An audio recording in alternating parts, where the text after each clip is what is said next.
প্রতিদিন কেউ না কেউ থেমে যাচ্ছে। অনেক আনন্দ, অনেক হাসি, অনেক ফুর্তি, অনেক সুস্থতা থেমে যাচ্ছে। তুমিও থেমে যাবে না।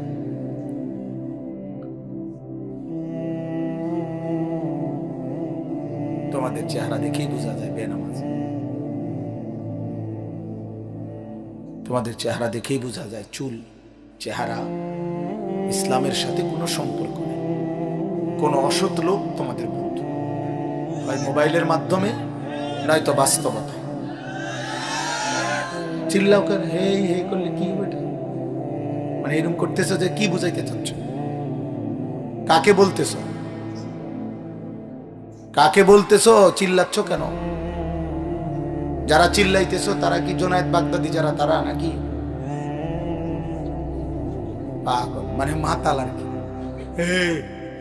মানে করছে এটা কইলে তো হুজুরে করবো, হ্যাঁ ঠিক।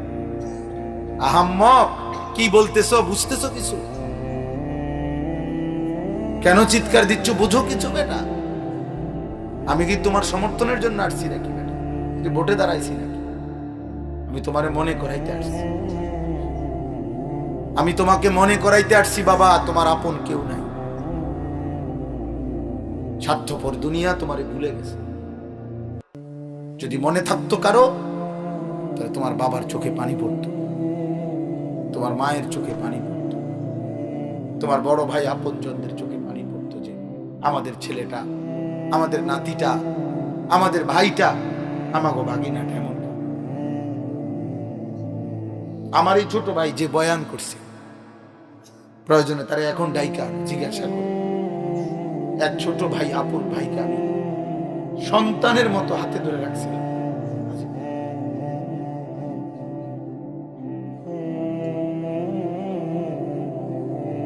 হ্যাঁ, জীবন চলার পথে নজর রাখছে আমার বড় ভাই আলহাজ হযরত মাওলানা মাহবুবুর রহমান আশরাফি, এই যে চান্দিনা আলামিন কামিল মাদ্রাসা এখন ভারপ্রাপ্ত প্রিন্সিপাল, তো আমার আপন বড় ভাই। উনি আমারে কুলে কইরা মাদ্রাসায় যখন আমারে দিয়ে আসতো আগে ছোটবেলায়, তখন আমারে কোনোদিন উনি সিটে বইতে দেয় নাই। সিট না নিয়া, মানে সিটে নিতে পারতো, ভাই আমার আদর করে কোলে করে আমার মানছে, এত আদর করছে, এত নজর রাখছে। যেদিন আমার চাকরির ইন্টারভিউ, মানে আমি পড়ালেখা শেষ করে ফেলছি বেটা, কসম খোদার, চাকরির ইন্টারভিউ দেবো যেদিন, টাইটেল পাস করে ফেলছি, কামে মাস্টার্স, চাকরি দিতে যাও, ইন্টারভিউ দিতে যাবো আজকে, ওই দিনও উনি শুধু এই মাথার চুলটা মনে 2বার বা 3বার কাটাইছে, যে সমান করেছে, চুল সমান হয়েছে।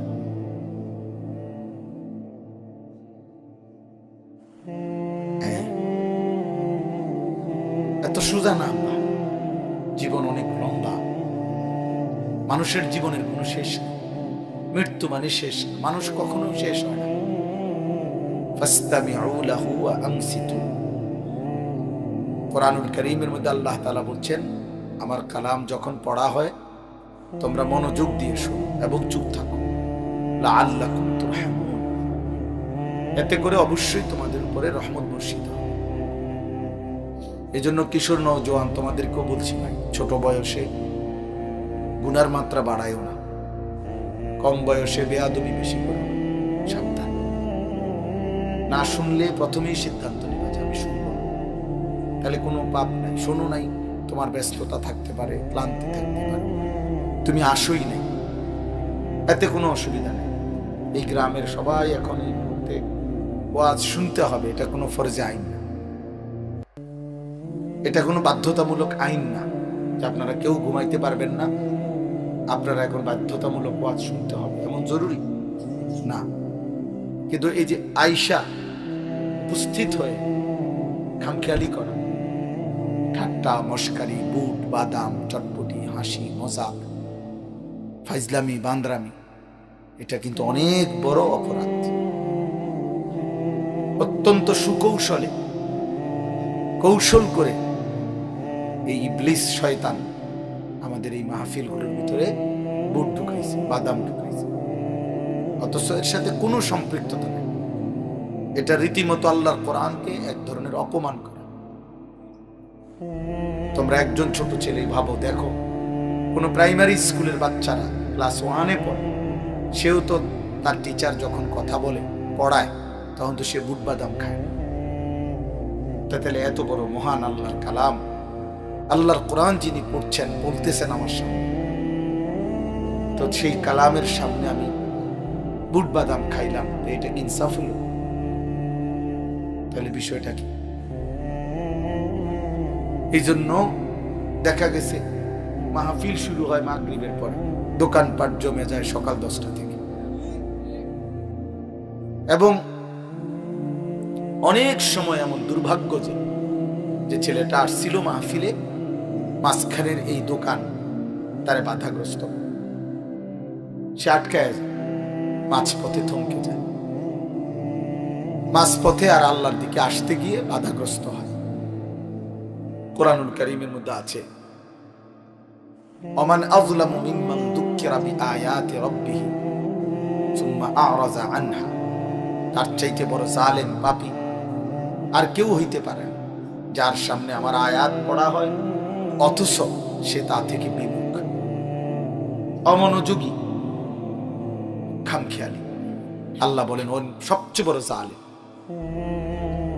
ইন্না মিনাল মুজরিমিনা মুনতাকিমুন, আল্লাহ বলেন এমন পাপী থেকে আমি আল্লাহ নিজে প্রতিশোধ নেব। প্রতিশোধ কোন মানুষের উপরে আল্লাহর সবচেয়ে বড় শাস্তি কি দুনিয়াতে? তাকে ইবাদতের তৌফিক না দাও, তাকে আল্লাহর পথে আসবার সুযোগ না দাও। ভাত মাছ খাওয়ায়, পৃথিবী দুনিয়ার যা চায় তা দিচ্ছে, এটা কোনো চাহিদা পূরণ করতেছে, এটা কোনো কঠিন অবাক কিছু না। আল্লাহ তাআলা জন্তু জানোয়ারের চাহিদা আমাদের চাইতেও বেশি পূরণ করতেছে। একটি বাঘ জন্মের পর থেকে যতদিন খায় ততদিন গোশতই খায়, একটি সিংহ জন্মের পর থেকে যতদিন খায় ততদিন গোশতই খায়। তাইলে দুনিয়া তো জানোয়ার বেশি ভোগ করে। একটা হাতি প্রতিদিন, বন্য হাতি 250 কেজি খাবার খায়, গবেষকদের কথা 90 লিটার পানি পান করে। একটি তিমি একবারে 200 জন মানুষের সমপরিমাণ খাবার খায়। তাইলে পৃথিবী, দুনিয়া, জানোয়ার আমাদের চাইতে বেশি ভোগ করে। দুনিয়া ভোগ করা, উল্লাস করা, আনন্দ করা, ফুর্তি করা, লাগামহীন, বাঁধনহীন, এটার মধ্যে তেমন কোনো সফলতা নেই। এটার মধ্যে কোনো সফলতা নেই। জঙ্গলের বাঘ তো এর চাইতে বেশি অঞ্চলে দৌড়ায়, সাগরের মাছ তো এর চাইতে বেশি অঞ্চলে দৌড়ায়। তাইলে বলেন, এই জন্য ভাই ছেলেরা, বাবা এটা বুঝো, তোমাদের অনেক ছেলে, তোমরা 24 ঘন্টার মধ্যে একবারও বুঝতেছ না কি করছো, অথচ তোমরা মুসলমান। মুসলমান এত বেখেয়াল হয় না। বাস্তবতা এটা বুঝতে শিখো। আমি খুব লম্বা করব না। মুসলমান এত খামখেয়ালি হয় না। মুসলমানের একটা আলাদা মর্যাদা আছে। আল্লাহ যাকে ইসলামের মতো দৌলত দিয়েছেন, ইমানের মতো সম্পদ দিয়েছেন, কালেমার মতো নিয়ামত দিয়েছেন, যে আল্লাহর নাম জানে, নবীর নাম জানে, যে লা ইলাহা ইল্লাল্লাহ পড়তে পারে, মুহাম্মাদুর রাসূলুল্লাহ বলতে পারে, আসমানের নিচে জমিনের উপরে আল্লাহ তাআলা তাকে সর্বশ্রেষ্ঠ নিয়ামত দিয়েছেন।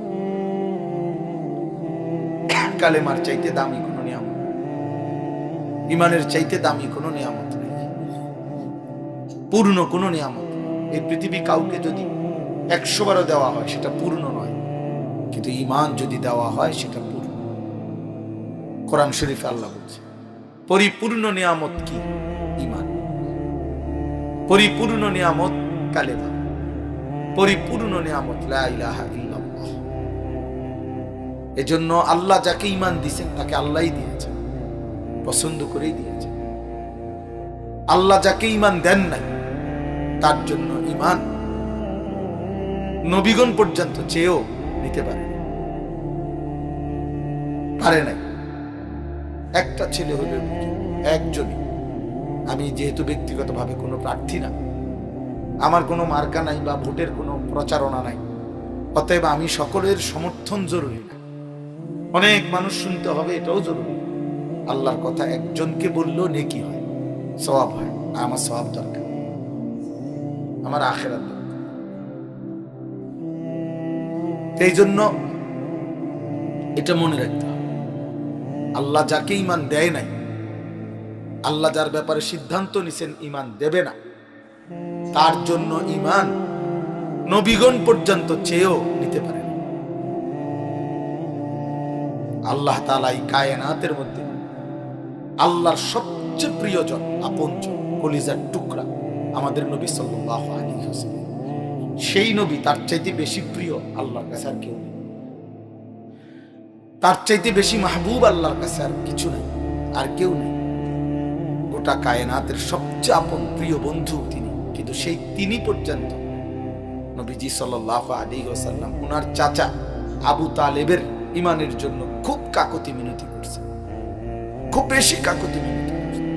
মৃত্যুর পূর্বে কাঁদছেন, অনেক বেশি অনুনয় বিনয় করছেন চাচারে কালেমা পড়ানোর জন্য, আবু তালেবকে। কুল লা ইলাহা ইল্লাল্লাহ কালিমাতান আশহাদু বিহা আশহাদু লাকা বিহা ইনদাল্লাহ, বুখারী riwayat।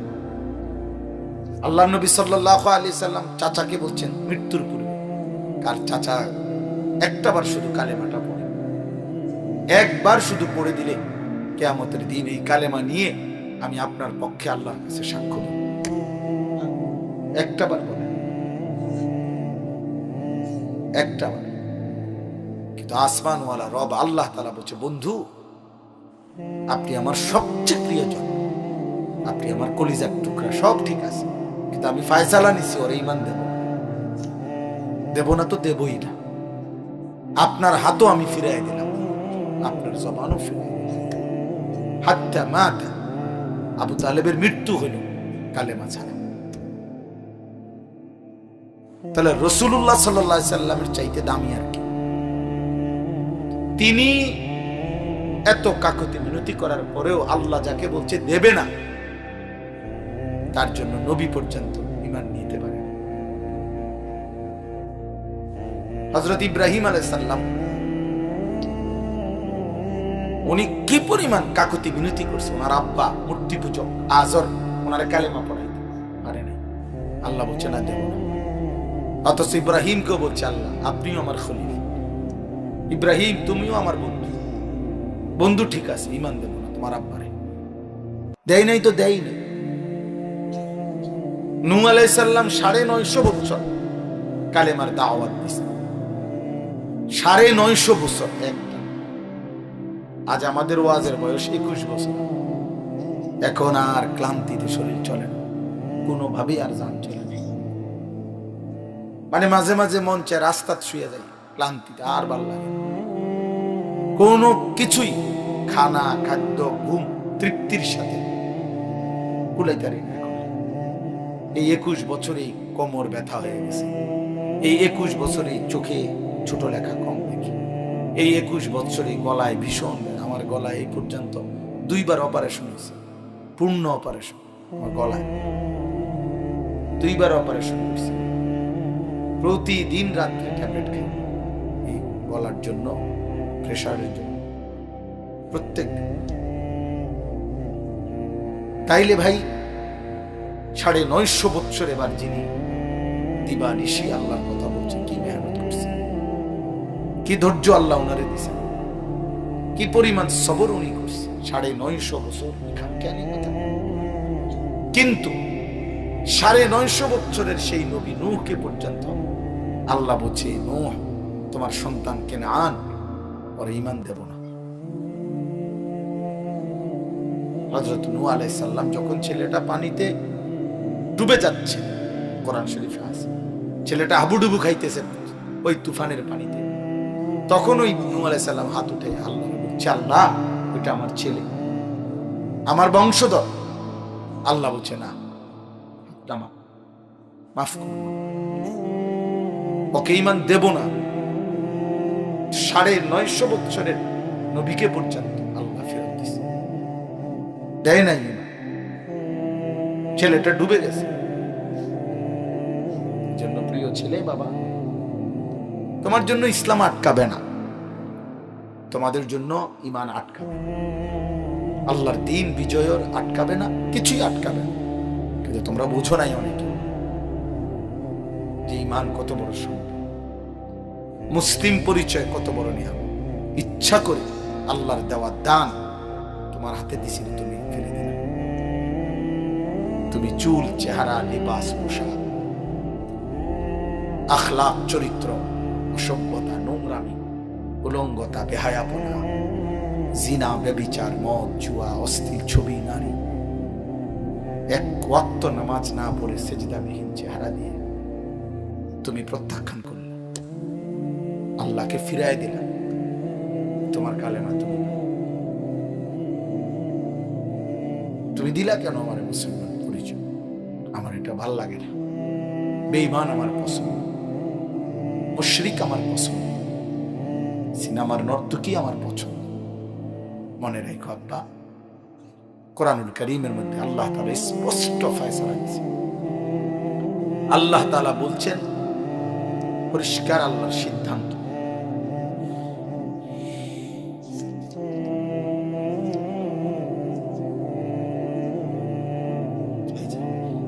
আল্লাহ তাআলা বলেন কুতিবা আলাইহি, সূরা হজ্জের মধ্যে আছে। আল্লাহ বলেন এটা আমি আল্লাহ তাআলার ফয়সালা, সিদ্ধান্ত করে দিলাম, লিখে দিলাম।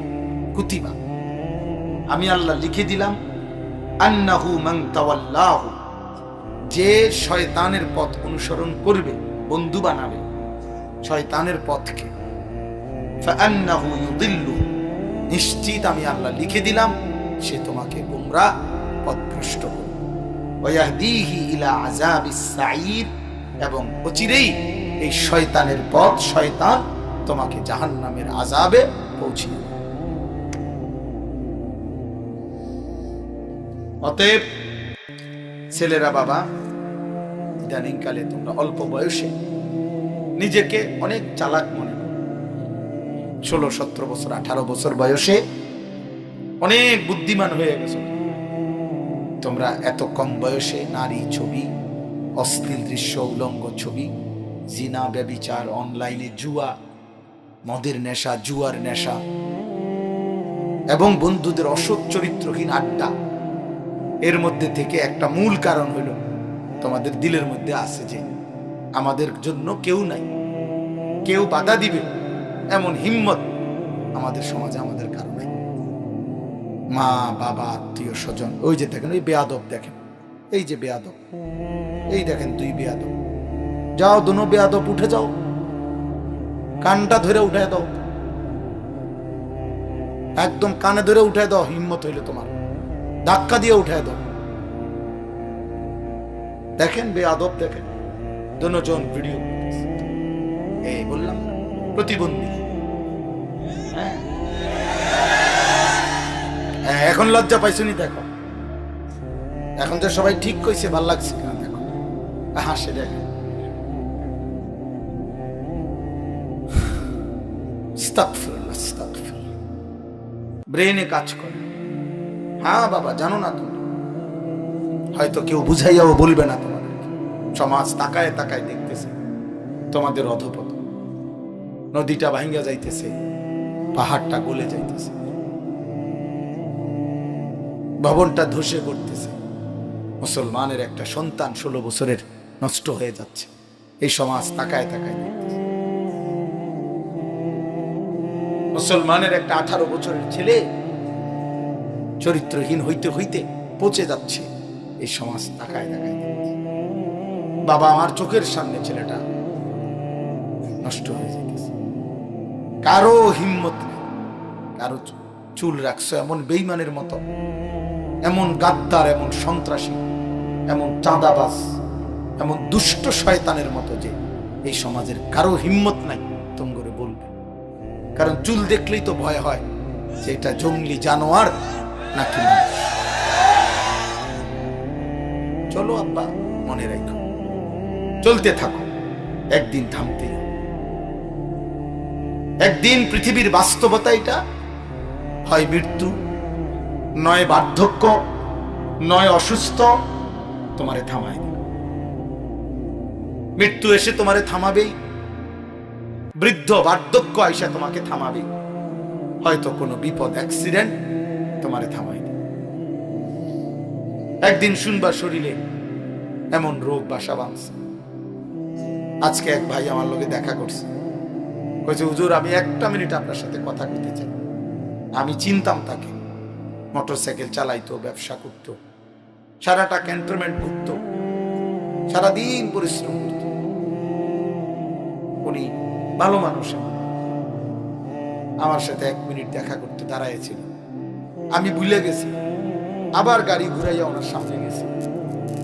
বললাম কি ভাই? কয় চেহারাটার দিকে তাকাইয়া বলল যে হুজুর আমি মনে হয় আর বেশি দিন বাঁচব না, এমন মারাত্মক রোগ হয়েছে যে আর বেশি। উনি একটা কাগজ দিছে, আমার ছেলে মেয়েগুলোর নাম আপনার কাছে দিলাম, আপনি একটু দোয়া করেন।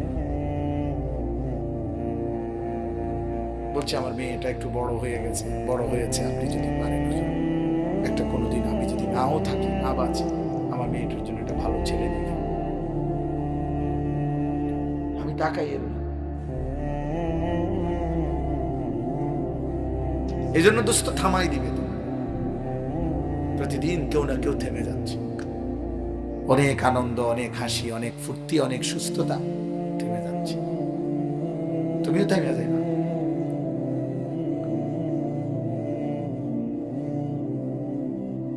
তোমাদের চেহারা দেখেই বোঝা যায় বেনামাজ, তোমাদের চেহারা দেখেই বোঝা যায় চুল, চেহারা ইসলামের সাথে কোনো সম্পর্ক নেই। কোন অসৎ লোক তোমাদের বন্ধু, হয় মোবাইলের মাধ্যমে নয়তো বাস্তবতায়। চিল্লাও করে হে হে করলে কি বেটা, মানে এরকম করতেছো যে কি বুঝাইতে চাচ্ছ? কাকে বলতেছো? কাকে বলতেছো? চিল্লাচ্ছ কেন? যারা চিল্লাইতেছো তারা কি জোনায়েদ বাগদাদি যারা, তারা নাকি পাগল, মানে মাতাল আর কি। মানে করছে এটা কইলে তো হুজুরে করবো, ঠিক। আহাম্মক কি বলতেছো? বুঝতেছো কিছু? কেন চিৎকার দিচ্ছ? বুঝো কিছু বেটা? আমি কি তোমার সমর্থনের জন্য আসছি নাকি বেটা? যে ভোটে দাঁড়াইছি নাকি? আমি তোমারে মনে করাইতে আসছি। আমি তোমাকে মনে করাইতে আসছি বাবা, তোমার আপন কেউ নাই। স্বার্থপর দুনিয়া তোমারে ভুলে গেছে। যদি মনে থাকতো কারো, তাহলে তোমার বাবার চোখে পানি পড়তো, তোমার মায়ের চোখে পানি পড়তো, তোমার বড় ভাই আপন জনদের চোখে পানি পড়তো, যে আমাদের ছেলেটা, আমাদের নাতিটা, আমাদের ভাইটা, আমাগো ভাগিনাটা এমন। আমার এই ছোট ভাই যে বয়ান করছে, প্রয়োজনে তারা এখন ডাইকা জিজ্ঞাসা করে। এক ছোট ভাই, আপন ভাইকে আমি সন্তানের মতো হাতে ধরে রাখছিলাম।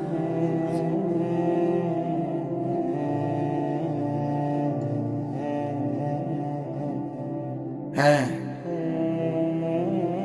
জীবন চলার পথে নজর রাখছে আমার বড় ভাই আলহাজ হযরত মাওলানা মাহবুবুর রহমান আশরাফি, এই যে চান্দিনা আলামিন কামিল মাদ্রাসার এখন ভারপ্রাপ্ত প্রিন্সিপাল, তো আমার আপন বড় ভাই। উনি আমারে কুলে কইরা মাদ্রাসায় যখন আমারে দিয়ে আসতো আগে ছোটবেলায়, তখন আমারে কোনোদিন উনি সিটে বইতে দেয় নাই। সিট না নিয়া, মানে সিটে নিতে পারতো, ভাই আমার আদর করে কোলে করে আমার মানসে দিয়ে আসছে। এত আদর করছে, এত নজর রাখছে। যেদিন আমার চাকরির ইন্টারভিউ, মানে আমি পড়ালেখা শেষ করে ফেলছি বেটা, কসম খোদার, চাকরির ইন্টারভিউ দেবো যেদিন, টাইটেল পাস করে ফেলছি, কামেল মাস্টার্স, চাকরি দিতে যাও, ইন্টারভিউ দিতে যাবো আজকে, ওই দিনও উনি শুধু এই মাথার চুলটা মনে 2 বার বা 3 বার কাটাইছে, যে সমান করেছে, চুল সমান হয়েছে।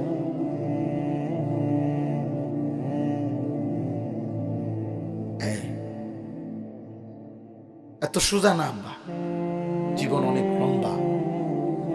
মানুষের জীবনের কোনো শেষ নেই, মৃত্যু মানে শেষ। মানুষ কখনো শেষ হয় না, কোনোদিন শেষ হবে না মানুষের। যার একবার জন্ম হয়েছে তার আর শেষ নাই, মৃত্যু আছে, শেষ নেই। মৃত্যু আর শেষ এক কথা। তার মৃত্যু হয়েছে ঠিক, এটা সঠিক, কিন্তু মৃত্যু মানে স্থানান্তর। এবার সে কবরে গেছে, কবর মানেও শেষ না, সে আবার হাসরের ময়দানে উঠবে, হাসরের ময়দানও শেষ না, এবার সে মিজানের পাল্লার সামনে ওজনের জন্য যাবে, এখানেও শেষ না, এবার সে ফুলসিরাত পার হইতে হবে, এখানেও শেষ না, হয় তাকে জান্নাতে যেতে হবে না জাহান্নামে। জান্নাতেও চিরস্থায়ী, জাহান্নামও চিরস্থায়ী, তাইলে শেষ হলো কই? মানুষের শেষ হলো কই? মানুষ কেবল স্থানান্তর, মানুষ কেবল জায়গা বদলায়। এই জন্য মৃত্যুকে ইন্তেকাল বলে। মৃত্যুকে কি বলে? ইন্তেকাল মানে স্থানান্তর। ইন্তেকাল মানে জায়গা নাড়া, এখানে ছিল এখানে নিয়ে আসছে, এই যে ইন্তেকাল মানে আমি এই কাগজগুলোকে স্থানান্তর করলাম। এই জন্য আব্বা সবচেয়ে জরুরি বিষয়, কার সাথে চলতেছ, কারে বন্ধু বানাচ্ছ, মোবাইলে হোক আর বাস্তবে হোক। জীবনটা মানুষ মানেই সমাজবদ্ধ জীব। আমি এই আয়াতের তর্জমা বলার জন্য এই কথাটা বলতেছি। মানুষ মানে সমাজবদ্ধ জীব। মানুষ একাকী থাকতে, বেঁচে থাকাকালীন, কবরে তো একাকী থাকবেই, ঠিক আছে, কিন্তু দুনিয়াতে মানুষ যখন মানুষ বেঁচে আছে, সুস্থ হায়াত আছে, একাকিত্ব মানুষ পছন্দ করে না, একা থাকতে চায় না। মানুষের স্বভাবজাত এটা ধর্ম যে সে কারো না কারো সঙ্গী হয়, কারো না কারো সঙ্গে থাকে, একাকিত্ব পছন্দ করে। একাকিত্ব বেঁচে থাকাকালীন একাকিত্ব এটা অনেক বড় মুসিবত। কয়েক বছর আগে, 5-7 বছর আগে একবার এক বড় শিল্পপতি পত্রিকায় সবখানে অনলাইনে আসছিল যে উনি হাজার হাজার কোটি টাকার মালিক, কিন্তু পরিবারের সবাই তার থেকে বিচ্ছিন্ন হয়ে যাওয়ার কারণে একাকিত্বের যন্ত্রণায় লাইভে একেবারে প্রকাশ্যে নিজের মাথার মধ্যে নিজেই পিস্তল দিয়া গুলি করে নিজেকে নিজে হত্যা করছে। এই বাংলাদেশে আত্মহত্যা করছে, শুধু এই দুঃখে যে আমার সব থেকেও কিছুই নাই, কারণ আমার আপনজনরা কেউ আমার পাশে নাই। একাকিত্বের যন্ত্রণায় আত্মহত্যা করে মরে গেছে। আত্মহত্যা। ইউরোপে, আমেরিকায় হাজার হাজার মামলা কোর্টে, এই কারণে যে এই ভাই কথা কইও না ভাই, চলে যাও ভাই, দোস্ত চলে যাও, আব্বা অনেক রাত হয়েছে, ফাইজলামি করুন, আব্বা উঠে যাও, রাত হয়েছে, গিয়ে ঘুমাও বাবা। আবারও হাসে, তোমারে চলে যাইতে বলছি, যাও গা আব্বা। আমি বললাম তো আমি তো ভোটের জন্য আসছি না তোমার, তুমি একজন কম হইলে কিচ্ছুই তো না। সাবধান, আমি নজর রাখি, এটা আমার সারা জীবনের অভ্যাস, 21 বছরের অভ্যাস, এবং সদর বদর মানুষ আমার নজরে পড়ে, এটা সবাই জানে। আমার ছাত্ররাও, আমার ছাত্র জীবন, শিক্ষকতার জীবন, উল্টা পাল্টা মানুষ আমার নজরে পড়ে। আমার কথা হলে আমার কোনো আপত্তি নেই, আমি একজনকে বললো আমার কোনো অসুবিধা। আমার এই মনে কয়েকজন শ্রোতা আছে, চেহারা চিনি যাবে, এরা 2-4 জন শুনলো কিছু, লোক কম হয়েছে, কিন্তু লোক কম হয়েছে কি হয়েছে? লোক বেশি হলে কি হয়েছে? গুনাহ মাফ। আমার মনে করেন লোক বেশি হয়েছে তো আমার কবর রাজাব মাপ, তো তাই বেশি লোক হয়তো ভোটও দাঁড়াইছি, তো আমি দিয়ে কর্মীটা কি বলেন? আমি জনপ্রিয়তা দিয়া কর্মীটা কি? আমি তো 50,000 লোকও দেখছি মা আমার বয়ানের সময়, আমি 7 জন মানুষ দেখছি, 4 জন গুনাহ, আমি সব 5 জন। হ্যাঁ আলহামদুলিল্লাহ আমি বয়ান করছি। একটা সময় আমার এমনও গেছে, খালাস দুষ্টামি করো না, আমি তো নিষেধ করলাম তোমার কাছে, বললাম ফাইজলামি করো, পরস্পর কথা বলো, তুমি তোমার জন্য শোনো, আর ক্লান্তি লাগলে চলো বাড়িতে যাও। আমি তো অনুমতি দিছি, খুব দ্রুত শেষ করতে চাচ্ছি। তাইলে আমার বলার উদ্দেশ্য হলো একাকিত্ব যন্ত্রণা। মানুষ কারো না কারো সঙ্গী হয়, প্রত্যেক কাজে মানুষ সঙ্গী খোঁজে, আরেকজন কাউকে খোঁজে। এই যে স্বামী স্ত্রী, এটা একটা সঙ্গ, তারা 2 জন একজন আরেকজনের সঙ্গী। আল্লাহ কোরআনে বলছে হুন্না লিবাসুল লাকুম ওয়া আনতুম লিবাসুল লাহুম, স্ত্রী তোমাদের পোশাক, তোমরা স্ত্রীদের পোশাক। পোশাক যেমন জড়িয়ে রাখে শরীরের সাথে, তুমি তোমার বিবিকে জড়িয়ে রাখবে, বিবি তোমাকে জড়িয়ে রাখবে, অর্থাৎ দুজনে মিলে থাকবে। এইভাবে জীবন চলার পথে আল্লাহ তাআলা মানুষকে জোড়ায় জোড়ায় সৃষ্টি করেছেন। ওয়া খালাকনাকুম আজওয়াজা, আল্লাহ বলেন আমি তোমাদেরকে সৃষ্টি করেছি জোড়ায় জোড়ায়, নারী পুরুষ জোড়ায় জোড়ায় সোজা। সুবহানাল্লাযী খালাকাল আজওয়াজা কুল্লাহা, এই যে আল্লাহ বলেন, ওই আল্লাহর প্রশংসা যিনি সবকিছুকে এই সৃষ্টিকুলে প্রত্যেক কিছুতেই আল্লাহ তাআলা বলেছেন আজওয়াজ, এই জোড়ায় জোড়ায় সৃষ্টি করেছেন। কি লগে কি জোড়া সব বিজ্ঞানীরাও জানে না, আমরাও জানি না, কিন্তু আসমানওয়ালা সব জানে। আসমানের জোড়া কি, জমিনের জোড়া কি, এটা মালিক জানে। সূর্যের জোড়াটা কি, চাঁদের জোড়াটা কি, এটা আমাদের সব আপনারা আল্লাহ কইতে হইব, কাম করে জিগাইয়ে নিয়ে আল্লাহ দুনিয়া চালায়, কথা বলে না তো আম করে সব বলতে হবে, এটা তো জরুরি নয়, কিন্তু প্রত্যেক জিনিসের মধ্যে এই জোড়া আছে। তাইলে সংঘ, সাহচর্য, সান্নিধ্য, সংস্পর্শ, কারো সাথে থাকা, চলা, জীবন চলায়, এটা মানুষের একটি ফিতরা, স্বভাবজাত ধর্ম, মানুষের সৃষ্টিগত একটি অভ্যাস। মানুষ একা থাকতে অপছন্দ করে। এই কারণে ইসলামের মধ্যে এটা একটা গুরুত্বপূর্ণ বিষয় যে তুমি যাকে সঙ্গী বানাবা, যেই কোনো ক্ষেত্রে অবশ্যই তুমি নজর রাখবা কাকে সঙ্গী বানাচ্ছ। আল্লাহ নবী সাল্লাল্লাহু আলাইহি ওয়াসাল্লাম বলছেন, আল মারউ আলা দীনি খলিলিহি ফালিয়ানজুর আহাদুকুম মান ইউখালিলু। এই অল্প কদ্দুরকে আধা ঘন্টা লাগবে না ইনশাআল্লাহ, আমি দোয়া করে দেব। শুধু সবাই আমার কথাটা মনোযোগ দিয়ে শোনো, ছেলেরা ভাই তোমরাও শোনো, বাবা একবারের জন্য শোনো, তুমি না মাইনো ঠিক আছে, কারণ আমি তো তোমার মানাইতে পারবো না, ফায়সালা তো আল্লাহর হাতে, ফায়সালা মালিকের হাতে। তাইলে আমি বললাম, আল্লাহ নবী সাল্লাল্লাহু আলাইহি ওয়াসাল্লাম বললেন, প্রত্যেক ব্যক্তি তার সঙ্গীর আচরণ দ্বারা প্রভাবিত হয়। সঙ্গীর আচরণ দ্বারা কি হয়? প্রভাবিত হয়। সঙ্গীর আচরণ দ্বারা আকর্ষিত হয়। সঙ্গীর আচরণ দ্বারা নিজেকে গড়ে তোলে।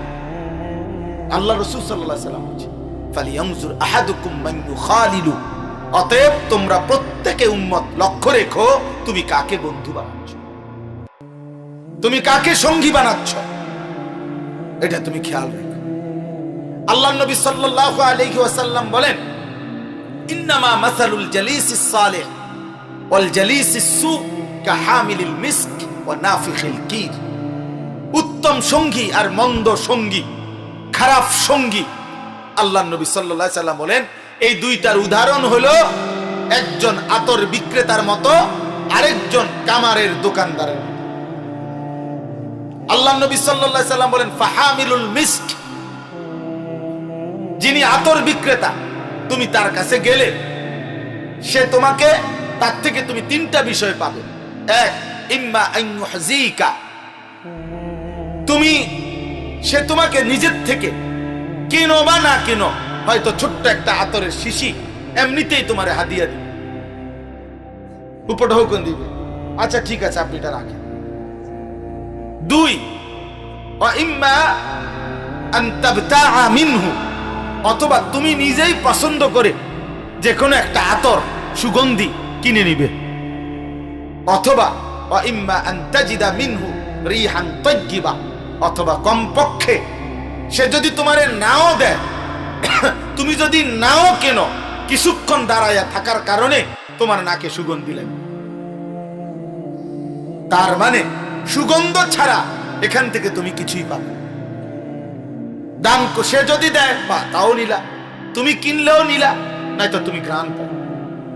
ওয়া নাফিখুল কির, আল্লাহ নবী সাল্লাল্লাহু আলাইহি ওয়াসাল্লাম বলেন, আর কামারের দোকানদার, কামার বুঝেন তো না, লোহা পিটাইয়া যারা কি করে বিভিন্ন জিনিস বানায়, এই কামারের দোকানদার, আল্লাহ নবী সাল্লাল্লাহু আলাইহি ওয়াসাল্লাম বলেন, তুমি তার কাছে গেলে কিছুক্ষণ বসলে সে তো কাছ থেকে তুমি দুইটা জিনিস পাবে, ইম্মা আইয়ুহরিকা সিয়াবাকা, হয়তো কিছুক্ষণ বসে থাকলে দেখবে কোনো এক ফাঁকে তোমার কাপড়ের কোনো কোনা পুড়ে গেছে।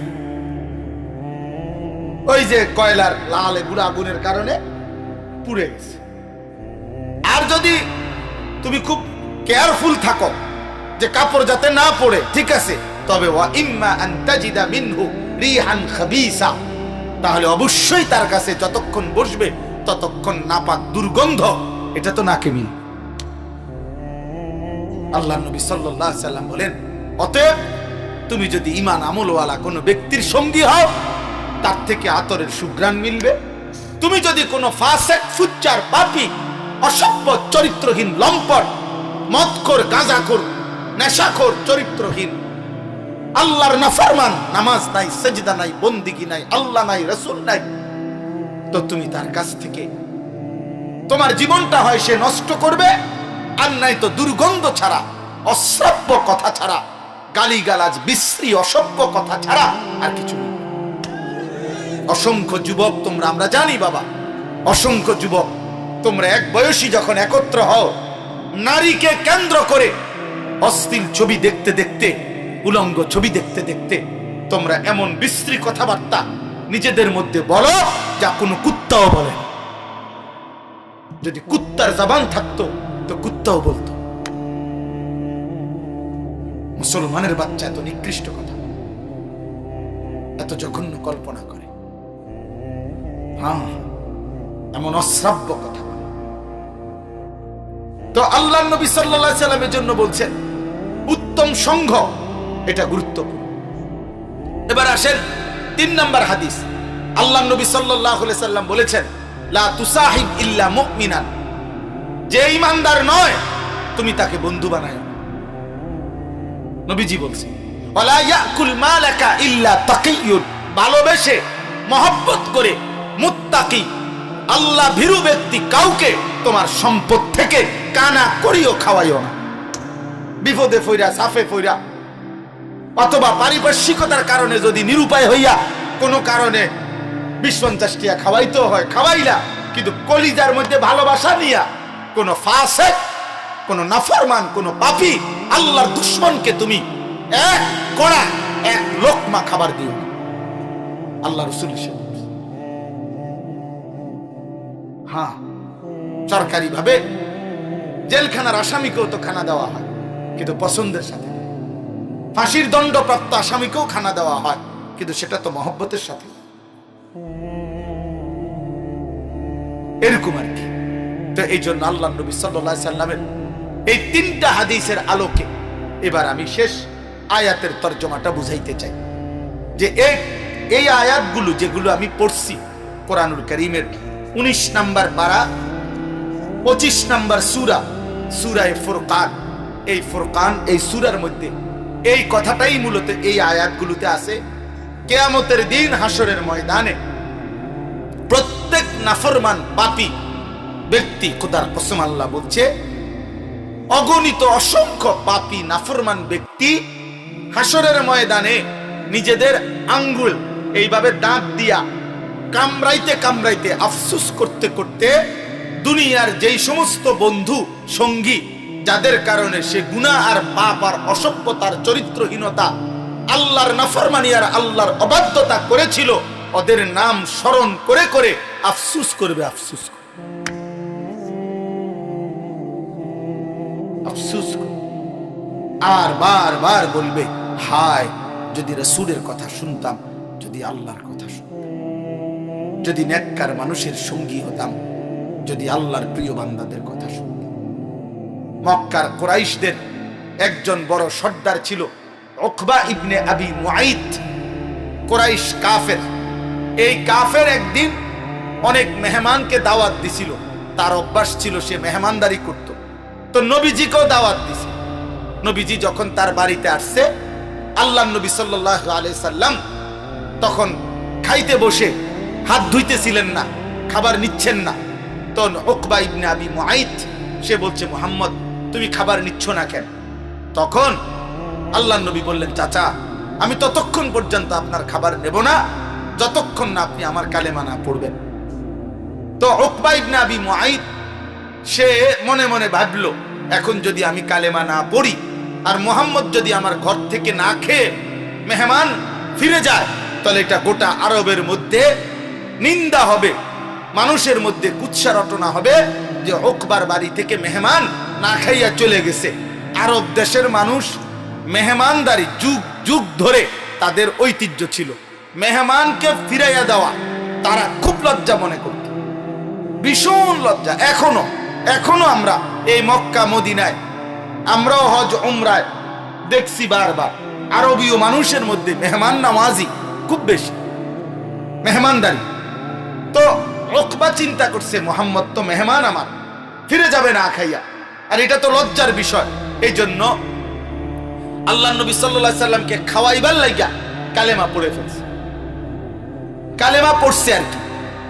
নবীজি খাইছেন, তো নবীজি খাওয়ার পরে নবীজি সাল্লাল্লাহু আলাইহি সাল্লাম যখন চলে গেলেন, তখন এই উকবা ইবনে আবি মুআইতের বন্ধু উবাই ইবনে খালফ, উবাই এই কাফের সর্দার, আরেকটা বেঈমান, এই বেঈমানে তারে ধরছে যাইতা। দোস্ত, আজ এতদিনের সম্পর্ক, বন্ধুত্ব, সেই ছোট্টবেলার থেকে আমরা একসাথে বড় হইলাম, আমরা তোমার সাথে চলি ফিরি, লাকাদ সাবাআতা, তুমি আজ ধর্ম ত্যাগ করলা, তুমি আমাদের বাপ দাদার মুখে চুনকালি দিয়া দিলা। আমরা এতদিনের বন্ধুত্ব, একসাথে চলি ফিরি, একসাথে মদ খাই, জুয়া খেলি, একসাথে নাচি গাই, ফুর্তি করি, একসাথে জিনা করি, ব্যভিচার করি, অসভ্যতার সব আমরা একসাথে করি। আজ কথা নাই, বার্তা নাই, মুহাম্মদের কালেমা পড়ে ফেললা। উকবা ইবনে আবি মুআইত বলল, তোমরা তো দেখছো, সে যদি না খেয়ে যেত তাহলে তো আমার বেইজ্জতি, মেহমান আমার ঘর থেকে ফিরে গেছে, এই জন্য আমি না পারতে কালেমা পড়ছি। উবাই ইবনে খালফ, সে তখন তাফসিরে আছে, সব তাফসিরে এটা আছে, সে তখন বলছে, উকবা, তাহলে যদি আমাদের মধ্যে বন্ধুত্ব থাকতে হয়, এই বন্ধুত্বের দাবি নিয়ে বলতেছি, তুমি যতক্ষণ পর্যন্ত মুহাম্মদের কালেমা মুহাম্মদের কাছে ছুড়ে না দিয়ে আসবা, প্রত্যাখ্যান না করবা, আমাদের বন্ধুত্ব থাকবে না। নাউযুবিল্লাহ। তখন উকবা বলছে, তাহলে আমার কি করতে হবে দোস্ত? বলছে, মুহাম্মদ এখন যাইবা, যে অবস্থায় আছে ওই অবস্থায় নাউযুবিল্লাহ তার কপালে থুতু দিয়া তার কালেমা তারে ফেরত দিবে। আল্লাহর কসম ভাইয়া, বাবা, এই বেঈমান, আহা, এই বন্ধুর খপ্পরে পড়ে, এই বন্ধু নামের এই শয়তানের খপ্পরে পড়ে এই বেঈমান তো কালেমা পড়ে ফেলছিল, কিন্তু সে গিয়া আল্লাহর নবী সাল্লাল্লাহু আলাইহি সাল্লাম তাফসিরে আছে, তখন কাবা শরীফের পাশে নবীজি তখন নামাজের সেজদা দিছেন, সেজদারত অবস্থায় নবীজিকে সে থুতু মেরে নবীর কালেমা নবীকে ফেরত দিছে, বন্ধুত্ব টিকাবার জন্য। আল্লাহ তাআলা তখন এই আয়াতগুলো নাজিল করেছেন, এবং আল্লাহ তাআলা তখন এই কথাটা বলছেন, হায় নাফরমান, কি করলাম? সেদিন কিয়ামতের দিন আফসোস করবে, সেদিন কি পরিমাণ আফসোস করবে যে আহা কি। এই দেখেন, এবার তরজমা শুনেন, কাইলে কথা শেষ।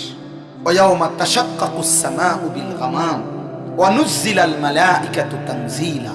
আল্লাহ তাআলা বলেন, হাসরের মাঠ যখন কায়েম হবে, তখন পায়ের নিচের জমিন আর উপরের আসমান, তো উপরের আসমান মেঘমালায়, মেঘ সাদা সাদা চাকা চাকা মেঘ না, এই মেঘমালায় আসমান ভরে যাবে, আর এই মেঘের ভিতর থেকে হাসরবাসীরা, মানুষরা সবাই তাকিয়ে দেখবে, ওয়ানুজ্জিলাল মালাইকাতু তানজিলা, কোটি কোটি ফেরেশতা মেঘ ভেদ করে যেন আসমান থেকে জমিনে নামতেছে, হাসরের মাঠে নামতেছে।